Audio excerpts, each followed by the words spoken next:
Welcome to Powered by Magic, where we discuss topics surrounding magic and common or not so common questions. Let's take this journey together. Hi, I'm Tatiana. And I'm Sylvia. And we are coming to you from Eugene, Oregon. We invite you to conjure up a broom and ride with us. Hey, everybody. Hello. Happy Beltane. Happy Beltane.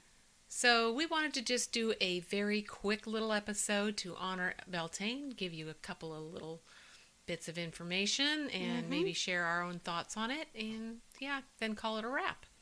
Yeah, sounds good. So first thing we figured out is that Beltane is over 2,000 years old. Now, I looked all over the place and nowhere wanted to give me any sort of dates or anything, just that it was an ancient Celtic custom. Yeah, and one thing we know about it is that it's the last of the 3 spring fertility festivals, and it's about being, bringing the male and the female, the 2 halves, into a whole as one entity. It's a fire festival. Yeah, it's a fire festival. They would bring the cattle between the fires for protection. Yeah, very much so. And then they would also do that with people. They would jump over the fires, and then for protection and purification.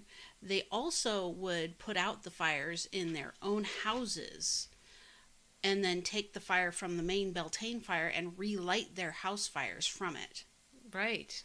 And I just go back to the cattle. They used to take, this was during the switch of the year, where they would take them out of the lower meadows and fields and then pass them through the fires and then have them go up to the higher lands, if I'm not mistaken. Yeah, I believe you're right. Yeah.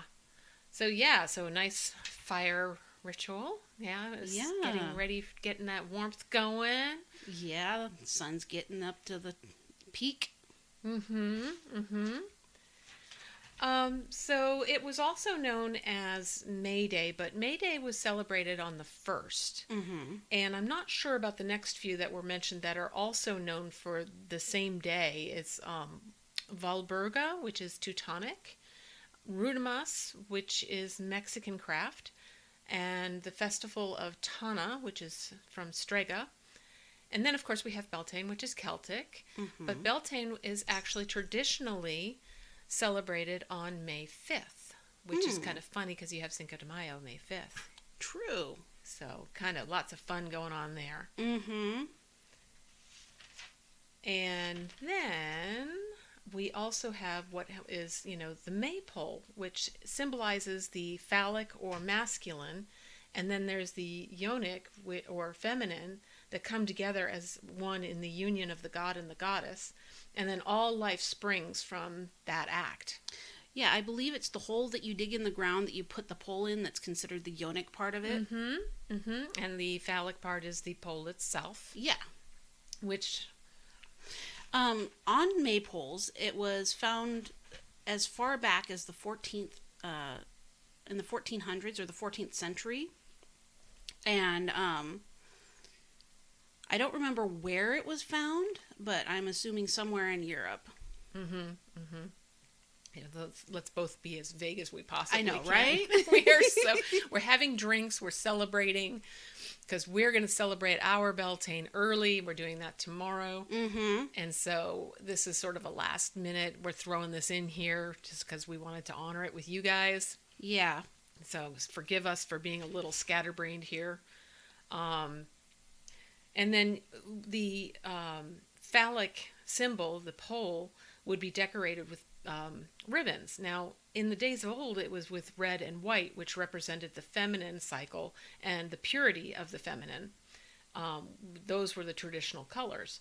But today, we use bright colors of blue and lavender and yellow and pink and white as being, the festive colors that we decorate the pole with. Yeah, it just looks pretty. Yeah, it looks pretty. And it's so much fun to dance. Oh my gosh. And we're not going to get to do that.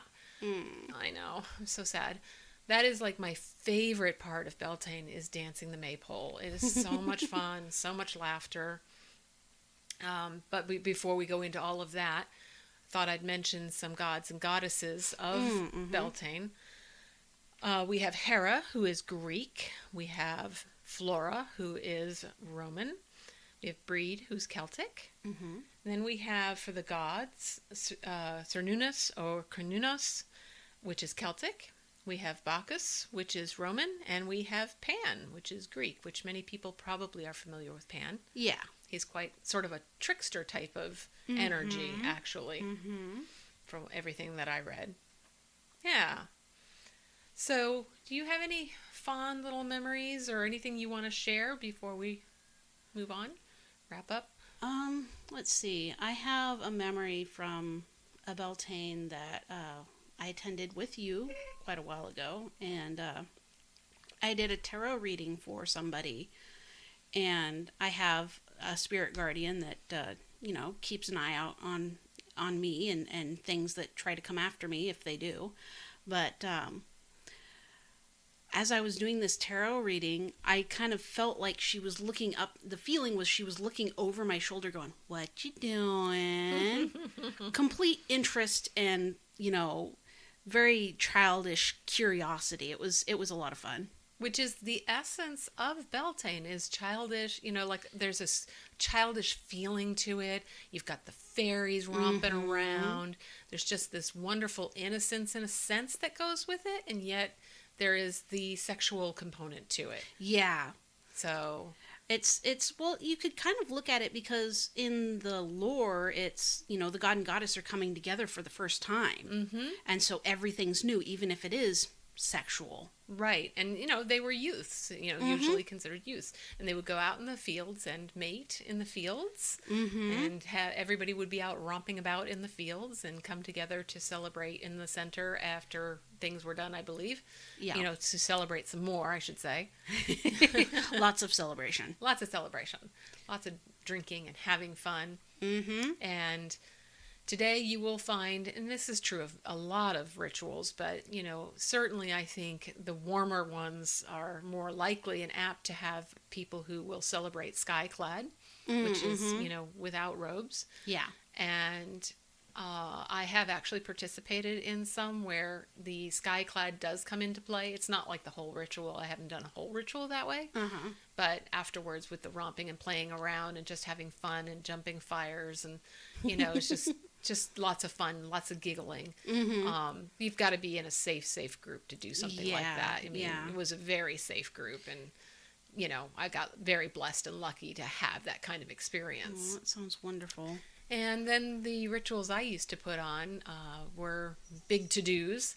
Mm-hmm. And the fun parts were, of course, the rituals themselves with the dancing, as I've already mentioned, around the maypole and the magic, bringing the god and goddess together. But also afterwards, we always have a feast. It's the fairy feast, and, sometimes you can make it a fairy ball, although I don't think we've ever really done that, although it would be fun. That does sound like fun. That would be fun. Get all dressed up. Mm-hmm. Should do that. But not this year, not ready for it this year. However, what we do is at the feast, everybody contributes some sort of finger food. Mm-hmm. And it's always finger food. And, if you can make it something that's masculine or feminine, that's kind of the idea. Mm-hmm. We used to make a penis bread, which basically was a bread shaped like a penis that had cheese in the center of it. Ooh. So it was like a camembert or a brie cheese filling this bread. A white cheese, dare I say? Cheese. Yeah, you dare say. You dare say. And we used to do that, but the idea is that you could not feed yourself.